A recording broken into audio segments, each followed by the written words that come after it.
And here we go, chapter 28. Lady Thornton tried harder, but she didn't thaw all the way.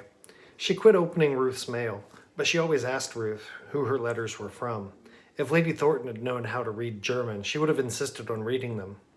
They're all from my mother or father, Ruth said. My mother's have already been cleared by a censor. I told you. You don't need to be afraid. I'm being cautious, Lady Thornton said. Of course I'm not afraid. Ruth cut her eyes at me. I grinned.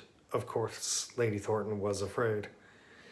It made sense to be wary of the Germans. On the other hand, if Ruth really planned to kill us in our sleep, I thought she already would have done it by now. A week later, Ruth and I were studying at the table when someone knocked at the door. Ruth got up.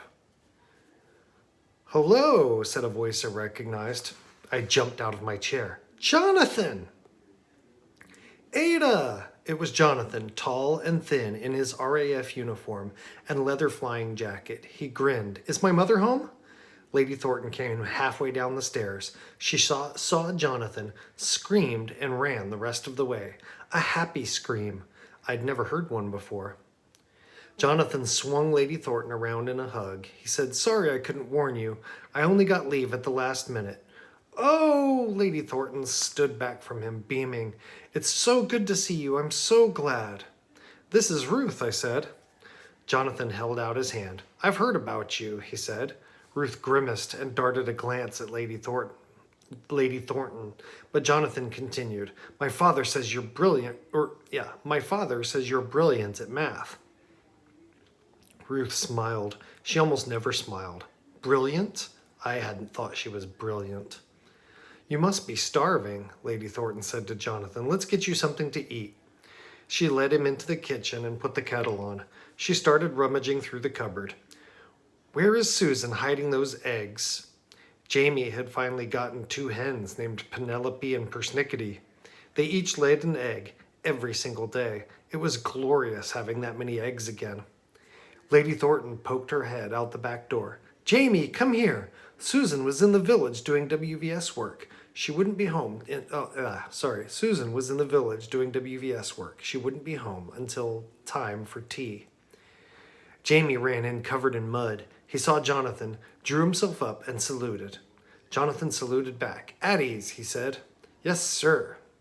Lady Thornton said, We need a treat, Jamie. I told you already, Jamie said. We are not eating my hens. Of course not, said Lady Thornton. I was thinking omelet. What happened to the extra eggs? Jamie shrugged.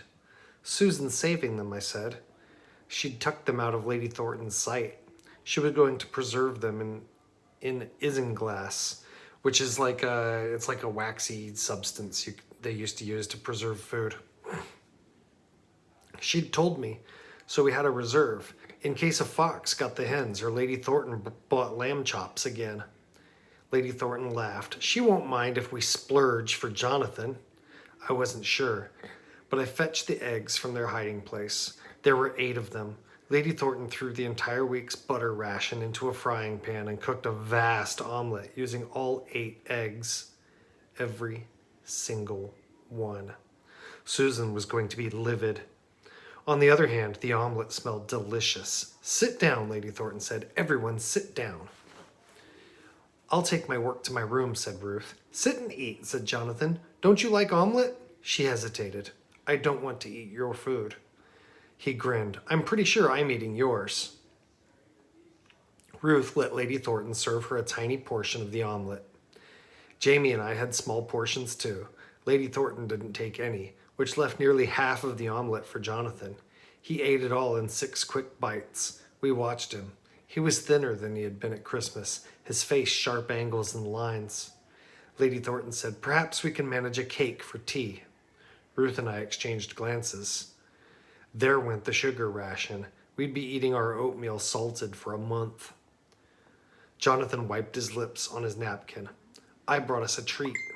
He reached into his jacket pocket, pulled something out, and placed it on the table.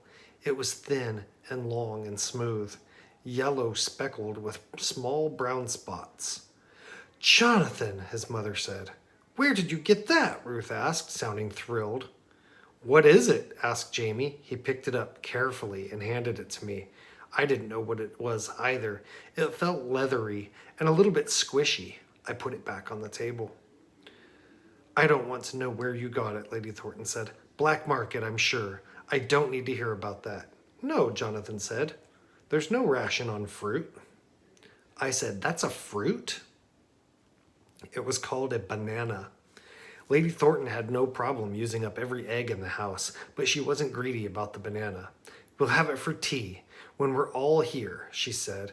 I won't cut it before Susan comes home. We all went into the sitting room.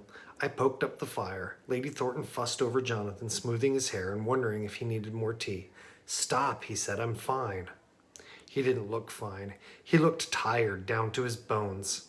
Whenever he was still, his face fell into tense and anxious lines. Even when he smiled at Jamie, the smile didn't reach his eyes. Jonathan tugged off the green and brown scarf wrapped around his neck. Take a look at that, he said, tossing it to Jamie. It's made out of a piece of camouflage parachute.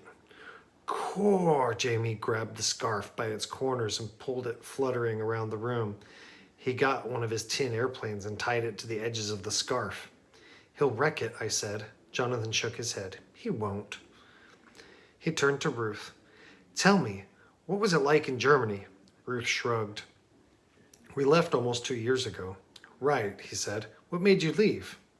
He leaned forward. He looked like he was really interested, not just trying to be polite. We're Jewish, she said. Yes, my father told me. My father was a university professor in Dresden in statistics. He lost his job because Hitler decided that Jews could not teach at universities anymore. Jonathan nodded, as though this was the answer he expected. How bad had it gotten? Ruth's voice stayed flat and emotionless. Jews could not vote. We no longer counted as German citizens. We weren't allowed to go to parks or restaurants or public swimming pools. We weren't allowed to ride bicycles, go to the movies, attend concerts, visit the beach. A mob burned down our synagogue. I was expelled from school. You did something wrong, I asked. Ruth said, I'm Jewish. Jewish children were no longer allowed to go to school. Just because you don't believe Jesus is God? It didn't have anything to do with my religion, Ruth said. It didn't have anything to do with what I personally believe, with whether or not I practice Judaism. According to Hitler, if my grandparents were born Jewish, I'm a Jew. If my grandparents converted to Christianity on the days of their births, and my parents and I had always been raised to believe Jesus was God, I would still be Jewish according to Hitler. It's not about religion, it's about race. Hitler sees the Jews as a separate race. Lady Thornton was staring at her hands. Had she known any of this? I said, so it really isn't anything about your God? It's the same God, Ruth said. Christians read the Old Testament too. Jonathan said, Christ himself was raised a Jew. Jonathan, Lady Thornton said. What? It's a fact. After a pause, he said, one of my best flying mates is Jewish. Grew up in Liverpool. He's got family in Poland he's worried about. He said to Ruth, I'm glad your family escaped. We searched for months to find a country that would take us, Ruth said. America wouldn't. France wouldn't. Finally, England did. Then we weren't allowed to sell our home. We had to leave all of our money and everything we owned behind. She swallowed. Her voice trembled. We had to leave my grandmother behind. And that's the end of chapter 28.